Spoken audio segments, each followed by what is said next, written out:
The Cold War has never really ended. This is a very racist. To stop the federal government from investing in new weapon systems. Most of the mining comes from Canada. Under the Indian Act. Again, snipers.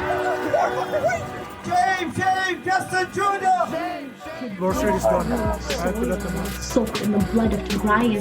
From the river to The revolution will not be won with hot takes. Welcome to the Red Review.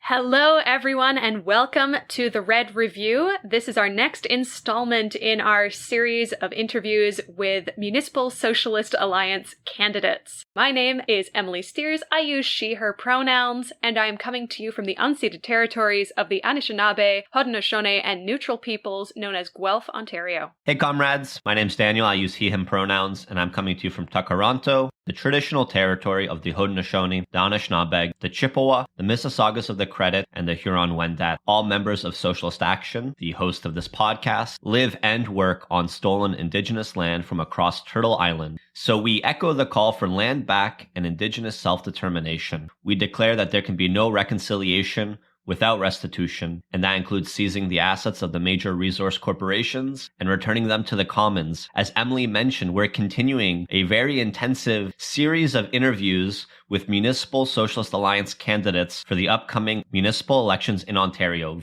Vote day in Ontario is October 24th. Up until then, we will be interviewing as many people involved in this new united front. Today, we're really excited to interview Wali Abro. Wali became a Canadian citizen just last winter, having immigrated from Pakistan nearly 10 years ago. He subscribed to the cliched image of Canada, that it was fair, compassionate, and built in partnership with the Indigenous peoples. That image was quickly shattered. Now he's fighting for the Canada that he was promised. Wali has long been an advocate for electoral reform, holistic social supports, and decolonization. He is an active community volunteer, keeps close to the grassroots, and is a passionate advocate for Indigenous rights from Turtle Island to Palestine. He is taking his fight forward by running as part of the Municipal Socialist Alliance team to be councillor for Ward 14, Toronto Danforth, on a platform that features immediate housing for people experiencing homelessness or precarious housing, improved public safety by significantly defunding the police and investing in community well-being, and rebuilding Toronto's infrastructure with climate change and population growth in mind.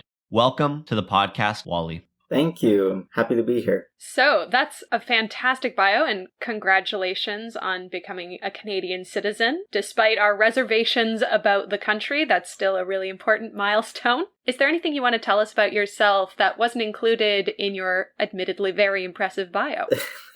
Well, on second hearing, I would like to add that I think Canadians are by and far very conscientious people. Given the chance, I think they will do the right thing. The people of Canada, by and large, are compassionate, are fair, and they do take informed decisions. So if we are able to break through the barrier of silence that the upholders of these institutions have put in place to propagandize Canadians into believing that the Canadian state is all good all the time and is actually reflective of the Canadian mosaic, quote unquote, I think we'd be able to make a lot of progress if we're able to break through that barrier. Yeah. So I have a lot of hope in the people of Canada. It's just the structures that we have in place that are rotten to the core. They're not serving us. They're not serving the people. Yeah.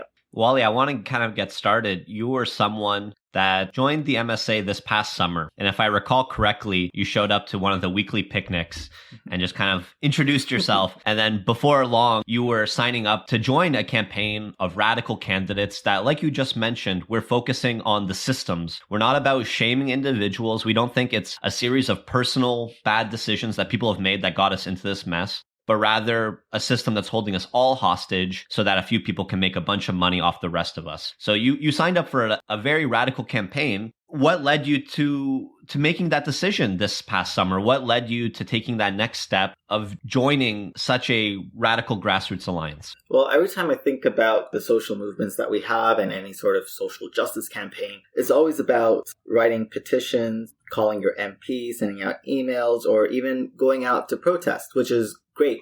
The problem being, I've become painfully aware with the coverage of Palestine and the Palestinian protests in Canada that there is a deliberate or almost deliberate attempt to silence the grassroots, to silence people's grievances. What they seem to be doing is just waiting out the clock, hoping we get tired. And it's essentially a war of attrition. So I keep thinking about ways to how we could be more effective. And every time I go back looking at successful revolutions or social justice movements, it's almost always seems to come down to direct action.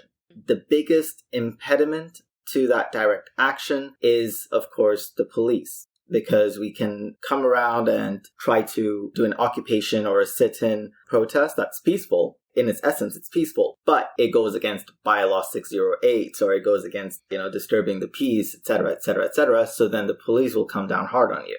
Since the police is in the hands of the city, I decided that, maybe by getting into city council, I can somehow effect a lowering of the barriers or the defenses of this oppressive system by making people realize that the police is actually an institution that upholds the status quo. So if you ever want change, and if you ever want to do a direct action sit-in, camping out of Queen's Park, you're going to need to get the police off your back. Mm-hmm. That's the overarching big thing. So it sounds like you've had a few experiences with police, and actually a lot of the MSA candidates have had really negative experiences with the police, with the encampment evictions, with various instances of police brutality against marginalized people in the city. Is that something you want to elaborate on for yourself? My experiences with the police have been that they always seem to want to minimize the effectiveness of the protest. They have come up to us many times saying, okay, you know what, you've got to go now because there's a train coming, when we were trying to block a railroad. To which I thought, that's exactly the point. We want to inflict a little bit of hurt on the economy, on people who are benefiting from exploitation. And we want to get the attention of the decision makers to this. And the only way we can do that is if we actually block the train. Mm-hmm. So they had us dispersed. I think they had us smoke like a stink bomb that they put off because it suddenly started smelling really bad. I'm not sure though. Just even generally at Yonge and Dundas Square, where they always tell you, stay in the streets, don't stop the flow of traffic, which again, to me, it seems like they are trying to neuter us. So when it comes to protests, it only really works if the decision makers have a conscience. And I think if we found ourselves in this position that we are in, it's become evidently clear that they don't.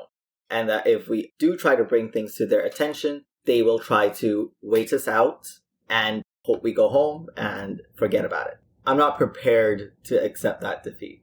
I love that. And actually, what you're kind of getting to there with the latter half of that answer, that the people in power, if they actually were on our side, would they be behaving the same way they're behaving now? So Adam didn't want to talk about the people he was running against in his ward. He didn't want to give them free publicity. You don't have to talk about the person you're running against in your ward either, but do you want to talk a little bit about opportunists and careerists in city council? Do you want to talk a little bit about the people who are actually taking up space without actually participating in the liberation struggles of the day? Wow, so subtle. Love it, Danny. I've been described as many things. Subtle, maybe not so much. Not one of them. I am, I'm running against an incumbent of nearly 20 years. Wow. Actually, if you count her time as an executive assistant to Dan Leckie in the 90s, she's been there for upwards of 25 years. Mm-hmm. And 3 years as school board trustee.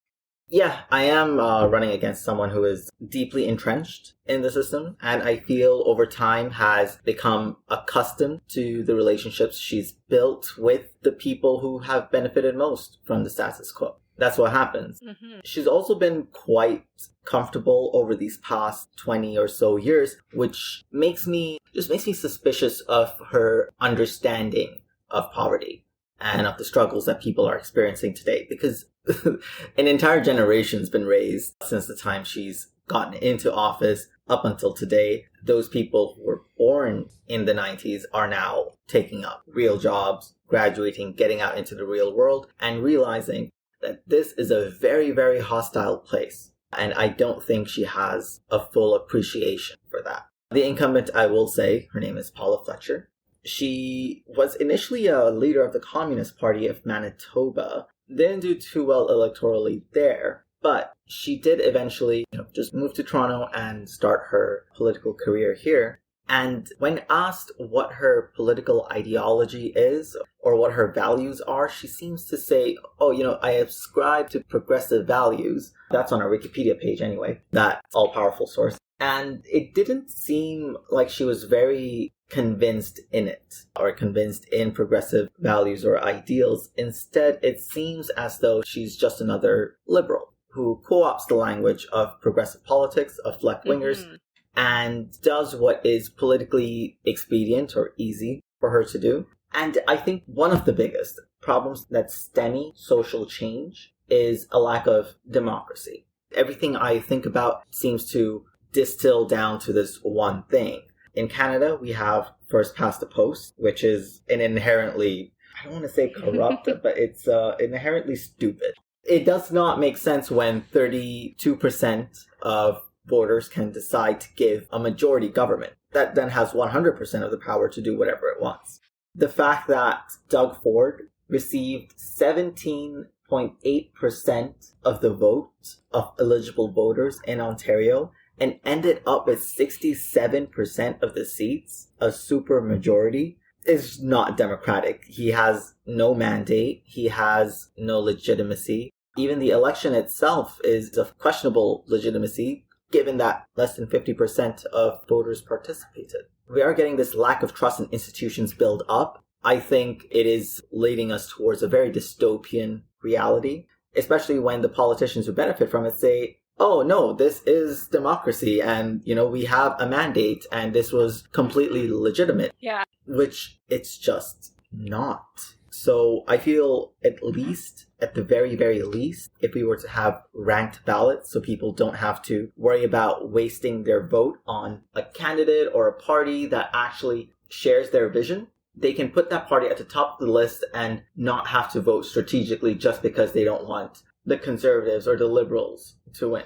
Yeah, strategic voting has been one of the big arguments I've heard against supporting, let's say, the Municipal Socialist Alliance. It's every 4 years for an election, and you're going to use your vote on some sort of ideological choice, but there might be a competitive race between a right-winger and a centrist. Someone from a harm reduction model might say you owe your vote to the centrist to avoid the worst possible outcome. And what it means is an alliance like ours has such a hard time getting off the ground. And when you consider the institution that maintains first past the post voting, well, you can see how they benefit from that system that silences voices like ours. Absolutely. And even though I'm a bigger believer in, let's say, mixed member proportional, I would say that if we had ranked ballots, we would be able to take that first step forward. Because I do remember in, I believe, 2007, that Ontario had a referendum on mixed member proportional. And it failed because people, by and large, did not understand. I mean, it took me a very long time to understand, and I consider myself to be someone who is politically savvy. So if we were to have, at the very least, ranked ballots, because that's simple and super easy and much better than first past the post, if we were to have that, then perhaps we can start to have the discussion about mixed member proportional. But at least something that I think all of us can agree on is that first past the post is just not cutting it, and it needs to go.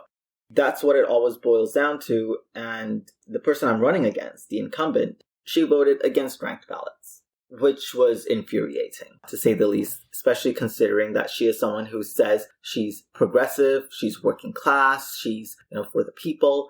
Then you wouldn't do something like this. Vote against ranked ballots. And then she voted in favor of one motion, which was a motion to ask the city clerk to present a report on the feasibility of conducting ranked ballot implementation across the city. It wasn't even a vote on ranked ballots. It was a vote on the feasibility of conducting a report on how ranked ballots could potentially affect Torontonians.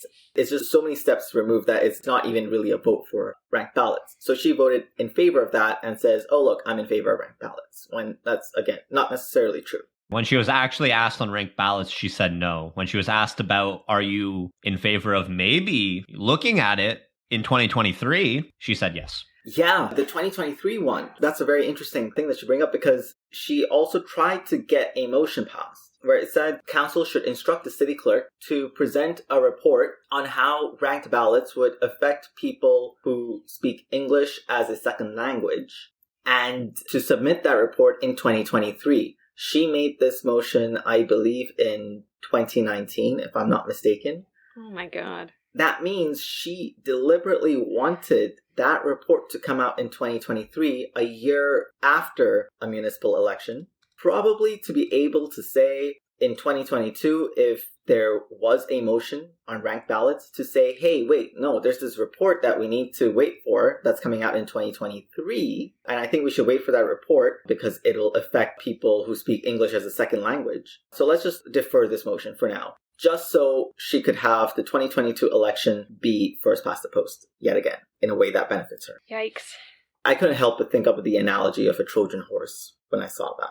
I'm quite furious. And rightly so. I think you make a good point that with the lower voter turnouts we're seeing and a lot of disenfranchisement, and we're seeing a lot of people kind of pulling away to the left, but also pulling away to the right, and kind of there's this evasion of the center that's starting to form as people are becoming more disillusioned with the way things are. You're right, there is a lack of trust, and a deserved lack of trust, but you also point out it's a dangerous lack of trust, because when we lose faith in these institutions, then things get a little spicy.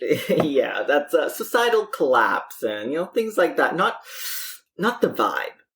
So, all very tongue-in-cheek, but, some people do say, like, oh, well, you're participating in electoral politics and you're participating in the system that deliberately does not serve the people. And, one would say we're giving it legitimacy and giving it this air of progressiveness that it doesn't have. What do you say to that?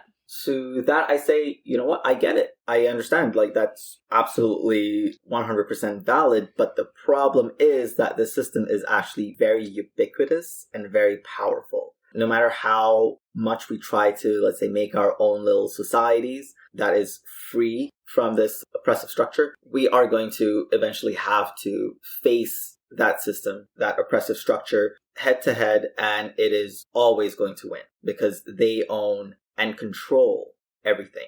So their ownership is not really based on any real natural or even artificial law, I would argue. But they have control over it, and control through the threat and use of force. So if we are going to develop even a parallel society or dismantle this structure, we need to defang it in some way. So I feel that by going into the system, quote unquote, or becoming a candidate in the elections and actually becoming an elected representative, we can begin to, like I said, lower the barrier. Allow for the building of dual power. Yeah, at least give them some cover within this system. You've spoken about the incumbent candidate. She's been there for 20 years. So what do the people of Ward 14 need that they're not getting and that you're going to bring? When I started my candidacy, it was more so to get some arguments out there, the issues out there, change the framing of the debates or conversations that are happening. But as I went around the ward and spoke to people, I started to realize, there might actually be a very viable path to winning in this because people are so disenfranchised and so angry at their condition. And they don't really seem to know who's in charge and who's responsible for this. So when I asked them about, okay, has your counselor come up to you and asked you about, what your problems are, what your challenges are? They say, wait, who? You mean the MP or the MPP? I'm like, no, your local city councilor. And they're like, oh, who is that? I'm like, Paula Fletcher. They say, I think I've heard the name somewhere. I might have even voted, but I haven't really interacted with her all that much. I'll go to the really nice businesses and they know her. They say, yeah, she's come in 1 or 2 times. But then if you go to the really beat down, struggling stores, like convenience shops especially, they say she has never come here. She's never asked about us. And in fact, nobody has from any level of government. So the fact that you're here is very encouraging. I like that. I don't think these politicians are going to do anything. I don't think anything is going to change. So what I get from that is that there's a lot of anger, a lot of frustration at the status quo which means that this could be a change election where people say, you know what, I want something different. I want things to change because the status quo got us into this mess and it's not helping us. It's not working for us. That's the sense that I get from people in Ward 14. You've done so much work in Toronto around boycott, divestment, and sanction, around opposing Israeli apartheid. What does it look like to bring Palestinian solidarity into a municipal election when I've never recalled hearing Palestine before brought up as an issue relevant at the municipal level? Foreign policy does not tend to figure as part of municipal elections, even though, as we've seen with the whole situation with Desmond Cole and, there's so many immigrant families in Toronto, of course, foreign policy does have a huge effect at the municipal level. No, it does. It also informs politics at the provincial and federal levels. So when those elections come around, it's the same people who are voting in the same districts, same wards. In fact, Toronto corresponds very neatly with the federal and provincial ridings. Those conversations are important. And if they weren't, then we wouldn't have seen the first third-party advertiser who registered themselves as a third-party advertiser was a through-and-through pro-Zionist, I would say, propagandist, because they didn't really seem to do anything other than attack people for being anti-Semitic and trying to portray any solidarity with Palestinian people as being anti-Semitic. What I get from that is that they try to ensure that people who are even sympathetic to the Palestinian cause are targets for destruction.